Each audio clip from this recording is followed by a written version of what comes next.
বৃষ্টি, আমার এই স্মার্ট ওয়াচটার এরকম অবস্থা কে করলো? আমি ঠিক বুঝতে পারছি না কে করেছে। আমার ভাই করেনি তো? তোমার খাটের ওপরে ছিল। মুখে জুতোর বাড়ি মারা দরকার, বুঝলি তো? তোর ভাই কোথায় কি করছে একটু দেখে রাখতে পারিস না? নিখিল, আমার ভাই তোমার ওই ঘড়ির বেলটা খুলেছে কিনা তারও ঠিক নেই, তার জন্য তুমি আমাকে এত বাজে বাজে কথা শোনাচ্ছ। আর ও যদি খুলেও থাকে সেটা তো আবার ঠিক করা যাবে। তোমার যা মুখের ভাষা, এরকম একটা মানুষের সাথে সংসার করা যায় না। ঠিক আছে, জানা কোথায় যাবি, বেশি বক বক করিস না।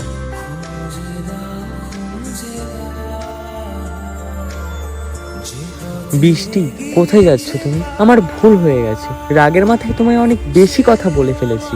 যখন আমাকে ওইসব বলছিলে তখন মনে ছিল না? বলছি তো আমার ভুল হয়ে গেছে, সরি। রাগের মাথায় কখন কি করে ফেলে আমি নিজেই জানি না।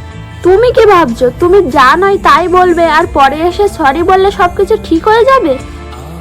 ওই সমস্ত নোংরা কথা বলে আমার মনে যে আঘাতগুলো দিয়েছো সেই ক্ষতগুলো কি মুছে যাবে?